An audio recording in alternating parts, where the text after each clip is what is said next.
महोदय, हमने एक सवाल जो पूछा था उसका उत्तर तो आया हुआ है, लेकिन इसके आगे मैं कुछ कहना चाहूँगा।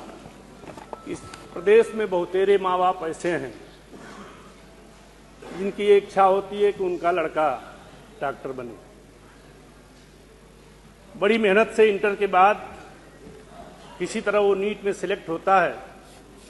एमबीबीएस करने के बाद आगे की पढ़ाई अगर एमडी एमएस करना चाहता है, उसके आगे की पढ़ाई एमसीएच या डीएम बनना चाहता है, तो अपनी पूरी जिंदगी के करीब करीब 12 वर्ष व्यतीत कर देता है। लेकिन जब ये फील्ड में आता है, सीएससी या पीएससी पे पोस्टिंग होती है, तो कितना मर्माहत होता है। मैं जब 93 में केजीएमसी में एडमिशन लिया था, तो पहले दिन वहाँ के तत्कालीन प्रधानाचार्य ने हम लोगों को एक, हालांकि कोई अन्यथा नहीं लेगा इस बात को, प्रशासनिक भवन में उन्होंने कहा था कि देखो आप लोग डॉक्टर बन गए हो और सब माँ बाप की इच्छा होती है कि उनका लड़का डॉक्टर बने। यदि वो डॉक्टर नहीं बन पाता है तो दूसरा वो सिविल सेवा में जाता है। सिविल सेवा में भी अगर नहीं सफल हो पाता तो राजनेता बनता है। वहां नहीं अगर सफल हो पाता तो साधु और संत बनता है। लेकिन जब अधिकार की बात आती है तो उलट जाता है। साधु संत गवर्न करते हैं नेताओं को, नेता गवर्न करते हैं सिविल सर्विस के अधिकारियों को, और वो आजकल वो गवर्न करने लगे हैं डॉक्टरों को।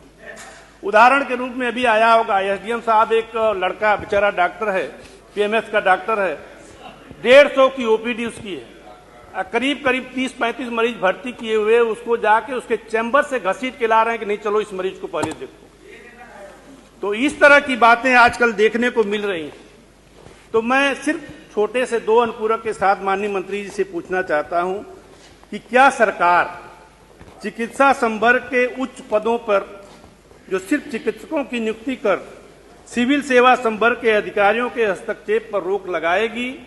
और दूसरा, क्या सरकार उन डॉक्टरों को जो सब पीएससी या सीएससी पे कार्यरत हैं, सिविल सेवा संवर्ग के अधिकारियों की भांति जिला मुख्यालय पे आवास उपलब्ध कराएगी, ताकि उनके भी बच्चे, क्योंकि रूरल एरिया में उनकी पोस्टिंग होती है, और वहां पे मुख्य कारण बता दूं कि रूरल एरिया में कोई भी आदमी रहना नहीं चाहता, भाग के जिला मुख्यालय पर रहता है।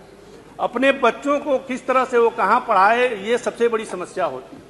तो क्या जिला मुख्यालय पे उनके आवास की व्यवस्था सुनिश्चित करेगी? यही 2 हमारे अनुपूरक है सर। माननीय मंत्री जी।